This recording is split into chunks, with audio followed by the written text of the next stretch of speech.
Hi friends, இன்றைக்கி நம்ம எங்கே வந்திருக்கோம்னு பார்த்தீங்கன்னா வடமலையான் ஹாஸ்பிட்டலில் இளம் துளிர் இமயங்கள் அப்படின்னு சொல்லி ஒரு கான்டெஸ்ட் வச்சுருந்தாங்க. அதுக்கு நான் தியாவை கூட்டிகிட்டு வந்திருந்தேன். 0 to 2 இயர்ஸ் அண்டர் ஏஜில் ஒரு கான்டெஸ்ட்டும் 2 to 5 இயர்ஸ் ஒரு ஃபேன்சி ட்ரெஸ் காம்படிஷனும் வச்சுருந்தாங்க. பாப்பாவுக்கு இன்னும் 2 இயர்ஸ் கம்ப்ளீட் ஆகாததுனால நாங்கள் 0 to 2 இயர்ஸ் கேட்டகரியில் பார்ட்டிசிபேட் பண்ணலான்ட்டு நேம் ரெஜிஸ்டர் பண்ணியிருந்தோம். அங்கே நல்லா ஜாலியாக என்ஜாய் பண்ணுற மாதிரி நிறையா டால்ஸ், நிறையா கேம்ஸ் எல்லாமே பண்ணிகிட்டு இருந்தாங்க. பட் பாப்பா தான் அதுக்கு எதுக்குமே கோஆப்ரேட் பண்ணலை. ஜஸ்ட்டு வெளியில் இருந்தது கொஞ்சம் என்ஜாய் பண்ணிவிட்டு அங்கே இருக்கிறதெல்லாம் கொஞ்சம் என்ஜாய் பண்ணிகிட்டு இருந்தா.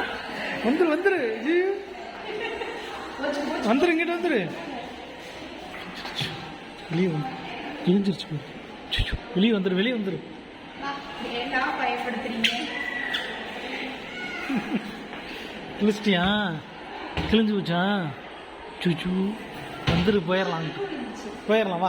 எல்லா குழந்தைங்களும் அழகாக டான்ஸ் பண்ணிகிட்டு இருந்துச்சு. இவள் ஸ்டேஜில் ஏறி நிற்கிறதே பெரிய விஷயமா இருந்துச்சு.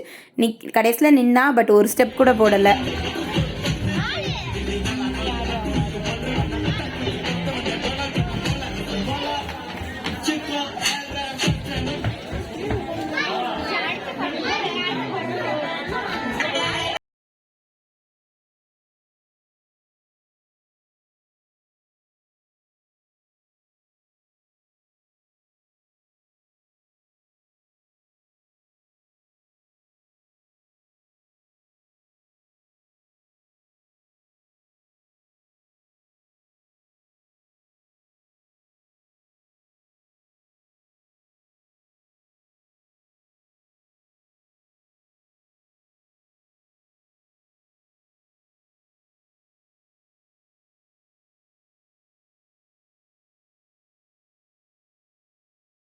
இல்லவே இல்லை, இவ தான் இப்படி இருக்கா என்னமோ. அவ்வளோதாங்க, கான்டெஸ்ட் முடிய போகுது. நல்லா கடைசி ஃபைனலில் எல்லாரையும் ஸ்டேஜில் ஏற்றி விட்டு எல்லா குழந்தைங்களையும் டான்ஸ் பண்ண வச்சாங்க. நாங்களும் ரொம்ப நேரமாக வெயிட் பண்ணிகிட்டே இருந்தோம் ஜட்ஜ்மெண்ட் ரிசல்ட்ஸ்க்காண்டி. பட் ரொம்ப டைம் ஆகிடுச்சு, பாப்பாவுக்கு பசி வந்துடுச்சுன்ட்டு கிளம்பலான்ட்டு கிளம்பிட்டோம். ரிசல்ட் என்னன்னு தெரில.